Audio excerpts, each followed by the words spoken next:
Hi Mimo. Hi Lua. It's hot today, huh?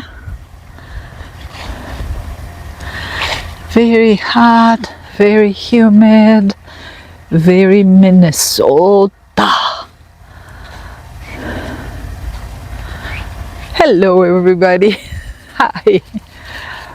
We are at the doggy park with the little monsters. Beautiful park with great trees, and even in the shade is quite unbearable. Today is 82 right now, so you may say 82 is nothing. Yeah, but it's very humid, very heavy, and puppies are panting and panting and panting. Uh-oh. Technical stop. Well, does that several times a day, and I think it's just as they say, just in case someone comes from another planet and wonders what the relationship is between humans and dogs, they will understand that dogs are the rulers of this planet, because we humans, we go after them picking up all that thing. So we serve them food, we take them to doggy parks, we pick up their poop, and therefore we are at their service, we are their servants. And they love being under the trees and eating grass and just being happy dogs. Lua, Lua, Mimo, hey. He's so sweet. He's always giving me little signs of affection. I'm happy with my two little beasts. Yes, having two puppies at the same age, kind of, she's 6 months older, gives you what I think it is called the same litter syndrome. So they actually play with each other so much that they don't care too much about what you do or why. They are just in their world, just being rowdy. And I understand it's more difficult to train them, to get them to obey, those kind of things. But I like it. It's a nice thing that they enjoy that much. What did you find, Lua?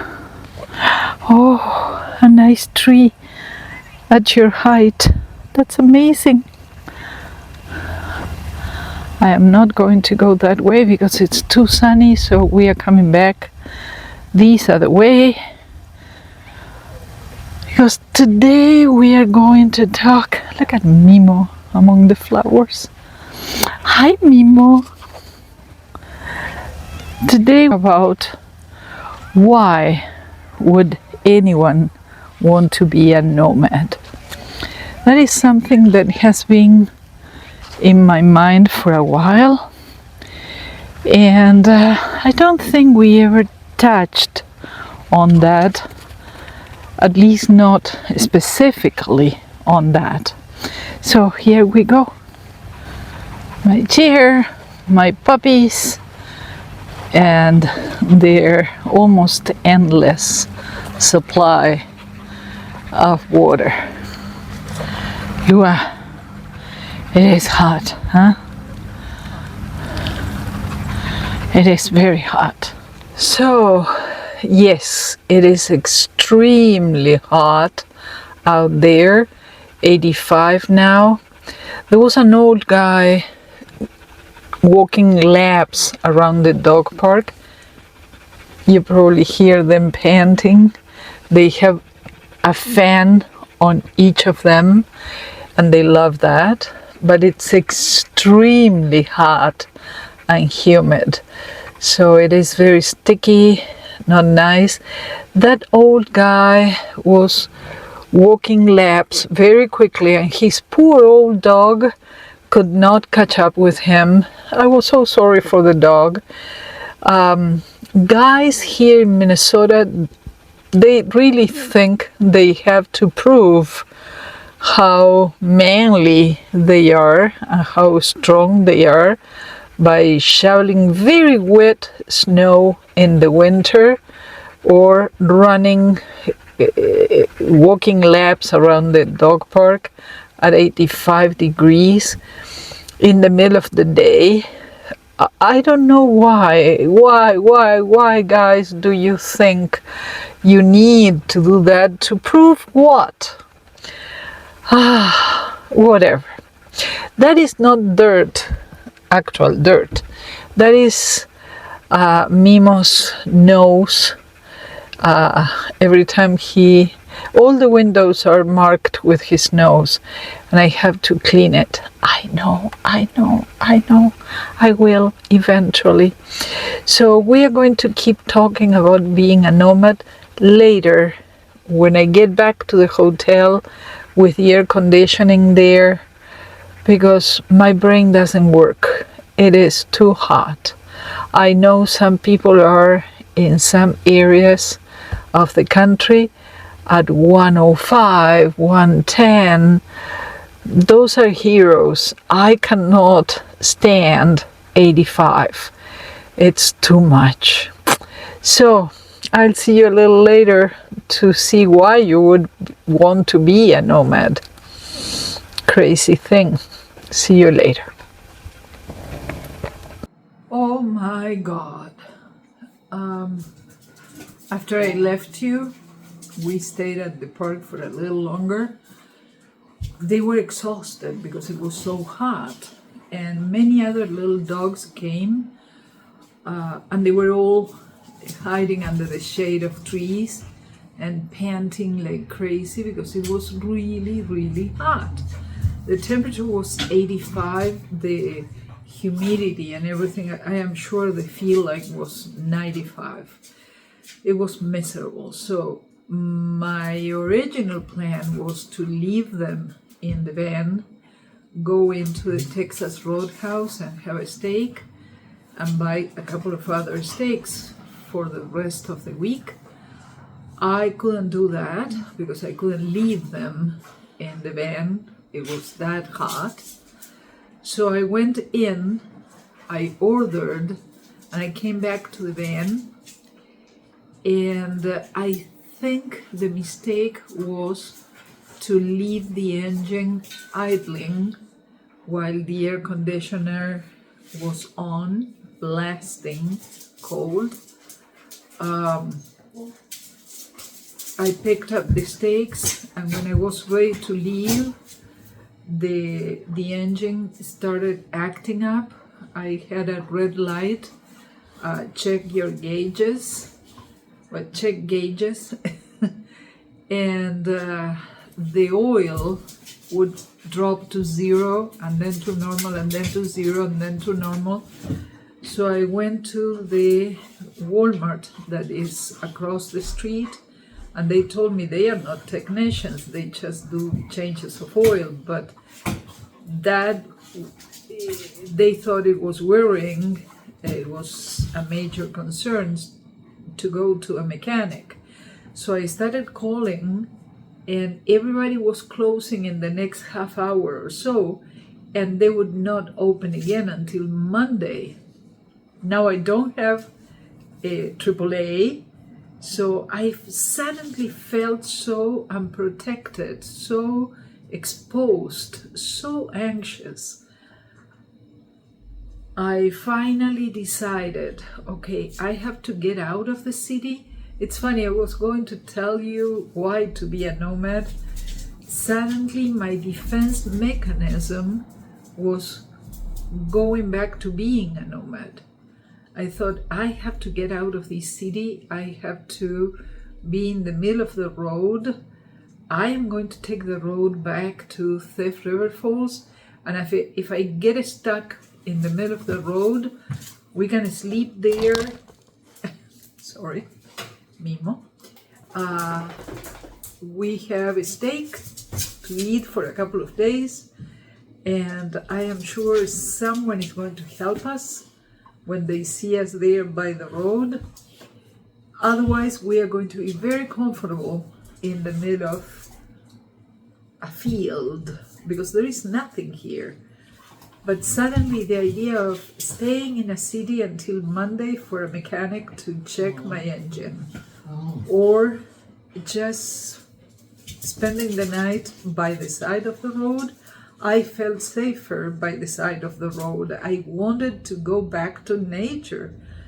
So I decided, okay, if I don't use the air conditioner, maybe the engine is going to go back to normal, hopefully. I don't know, my logic is never the best. So I did, and I drove from Grand Forks to Thief River Falls without any complications. I was so happy when we made it to the hotel. We are in the hotel now, and I am going to give them a bath because they are so hot, poor things. We had a very hot trip, 1 hour on the road with the windows open. It was windy, it was nasty, and I will during the week take the van to a mechanic here in town to see if it was the air conditioner that caused the whole thing, the lack of pressure in the oil. The levels of oil are good. It is not leaking, so I don't know. I will learn during the week, but we will have to postpone talking about being a nomad because my brain is melted. I am exhausted, and I will show you how they behave in the bath. Thank you so much for your patience with me. Thank you for being here. Please give me a thumbs up if I deserve a little bit of it, and subscribe to the channel. I'll see you very soon. Thank you. Bye-bye.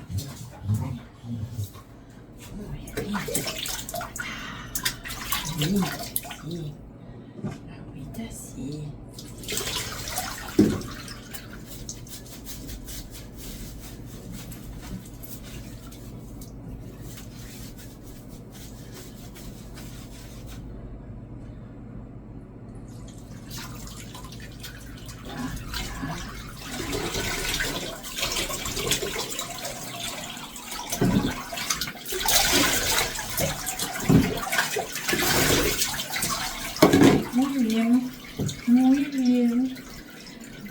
Say hello. Hi. Muy bien, muy bien. Todo lavadita. Maldito, qué miedo. Cuánto miedo. I am dying here of terror and horror. They want to wash me in the same water as yours. No, the horror. Shampoo. Actually, just detergent. It's a first wash, just get used to it, right? Yeah.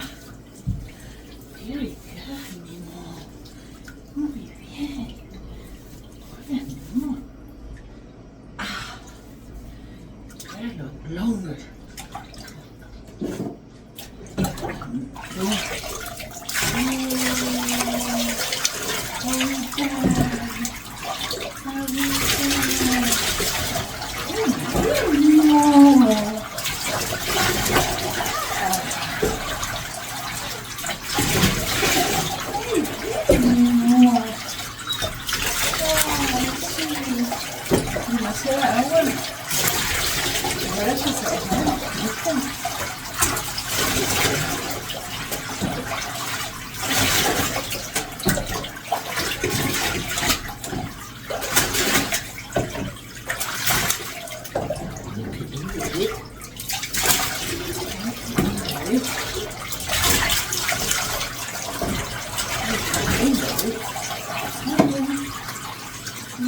bien, muy bien, muy bien, muy bien, muy bien. Quedaste como un pato mojado, sí, como un gato mojado. Mira, para. Vení. ¿Cómo te sentís? ¿Te sentís fresquito? ¿Sí? ¿Y vos, Lua? ¿Te sentís fresquita? ¿Sí? Bueno, los dos mueven la cola, así que quiere decir que estamos bien. ¡Yeah! ¡Qué fresquito que fue eso! Muy bien.